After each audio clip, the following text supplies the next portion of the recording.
From the opinion pages of the Wall Street Journal, this is Potomac Watch.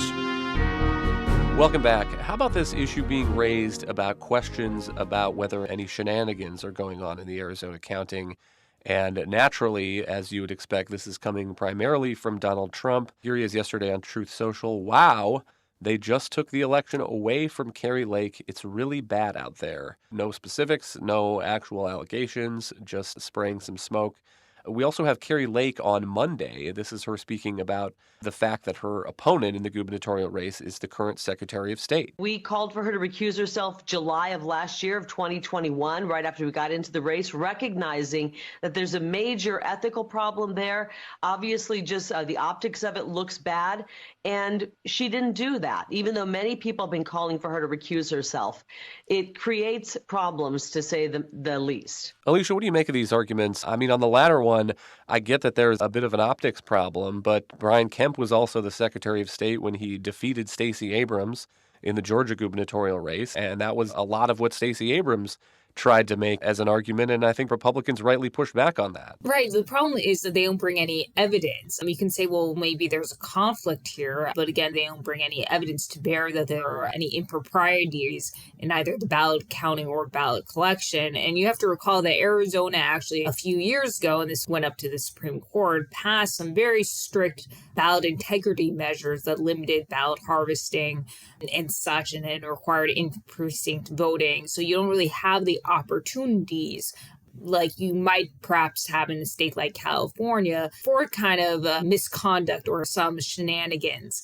Arizona, again, maintains very strict ballot procedures. Then perhaps while the ballots have been a little late to be counted, which has probably also been resulted in some of these, conspiracy theories, there really is very little room for outright fraud. But I do think that states should look at these kinds of theories that are circulating and use them as a reason to fix their voting laws. I don't understand why it should take until Monday after Election Day, almost a week, in order to get the ballots counted enough that we can call some of these races.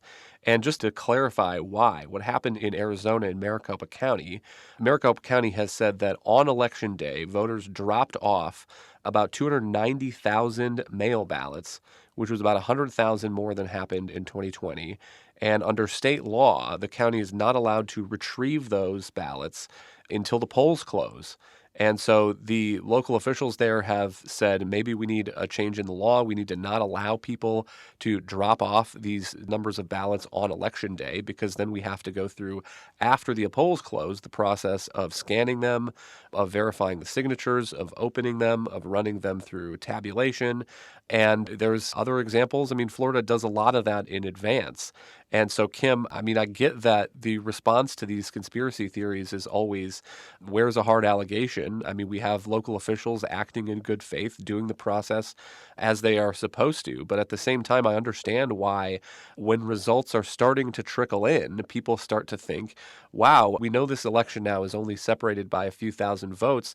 Isn't that a temptation for somebody somewhere to think that maybe they have an opportunity to influence it before the final tallies come out? It's absurd.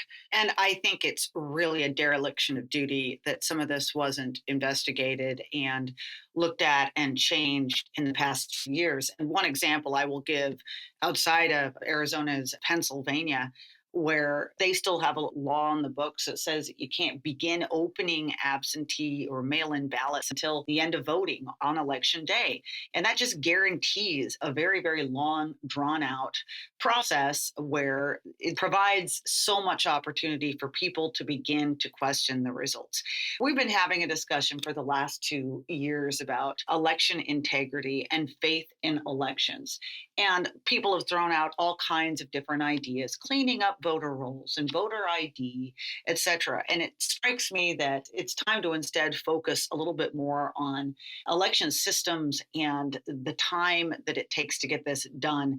I'm an old-fashioned person this way. Probably even maybe many conservatives would disagree with me. I don't even think we should have mail-in balloting unless you have an excuse that you actually cannot get to the polls that day.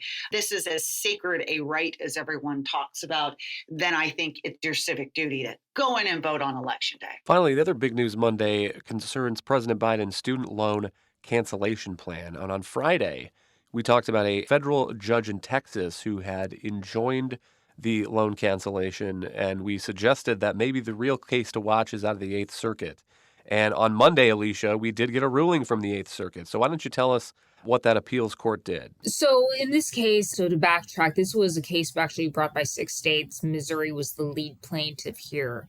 And its argument concerned, in Missouri's case, its federal student loan servicer, shorthand name is MOHELA. This was an agency that the state lawmakers set up in 1981 as a public instrumentality to provide student aid to in-state students and among other things. And the way this MOHELA made money was based on servicing student loans. It also had some kind of arm where it also invested in student loans, privately held student loans, as did 2 other states in this lawsuit, Nebraska and Arkansas. On behalf of MOHELA, argued in this case that it would be hurt by the student loan forgiveness because it would lose revenue as a result. And it would also impose some administrative burdens on it by having to deal with the cancellation of the student loans, which will actually be on the federal student loan servicers, not just MOHELA. There are a number of them.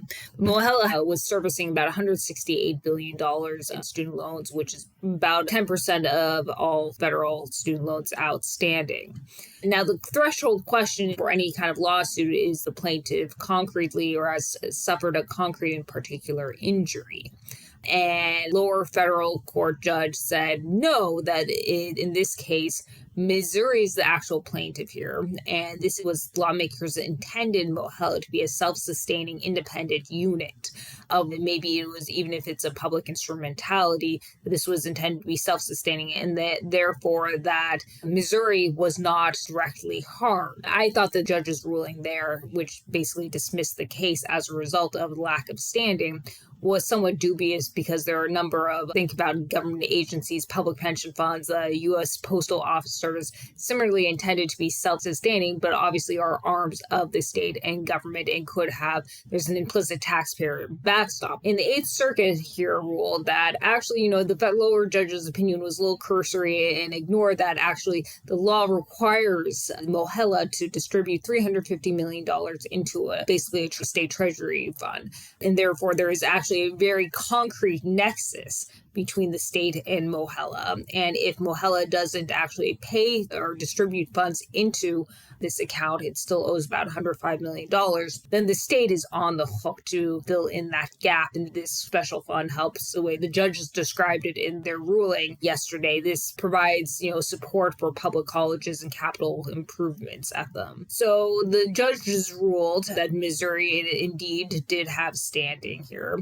And they actually kind of glossed over the other actual merits of the argument and whether the president actually has the power or authority under the Constitution and this 2003 Heroes Law to forgive the debt. And I think that actually shows how much they actually believe that he does or give credence to this argument. I think they didn't even want to bother with it. They thought it was so dubious. So for now, by ruling that Missouri has standing, they've basically put the case on hold, or rather block the student loan forgiveness while the merits of the arguments are allowed to play out. And the merits, again, are whether the president, under the Constitution and this 2003 Heroes Law, has the authority to forgive the debt. That delay is the important thing, though, to my mind, because I think the question was always whether President Biden could get the loans forgiven before any plaintiffs with standing could make their way to court and get their arguments heard and get the forgiveness blocked.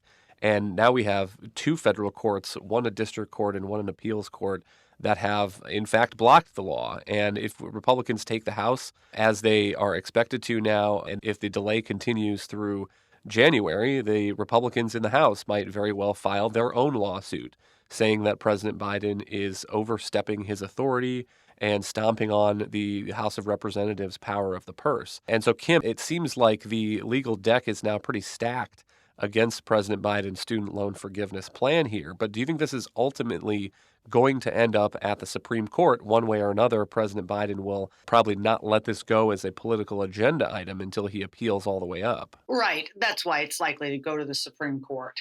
Sometimes administrations, if they're thoroughly knocked back by a number of circuits, they'll simply throw up their hands and say, okay, uncle. But in this particular case, it's been such a motivating factor for the administration, and obviously was released at a very key time before the election to attempt to curry votes among younger borrowers. They'll go all the way to the top. One amusing aspect of this that I just would like to throw in here is that the court in this case decided to issue an injunction because it said that Missouri was likely to suffer immediate harm, whereas the borrowers were not. And of course, the humor of that is that the reason borrowers are not likely to experience any harm in the short term is again because of politics, because the White House decided to extend the moratorium on student loan forgiveness through December, i.e. through the election. So it was the fact that it had done this that helped the Eighth Circuit to make the case that it needed to stop the program in its tracks, or could, I should say, stop the program in its tracks for now. Thank you, Kim and Alicia. Thank you all for listening. You can email us at pwpodcast@wsj.com. If you like the show, please hit that subscribe button, and we will be back as usual tomorrow with another edition.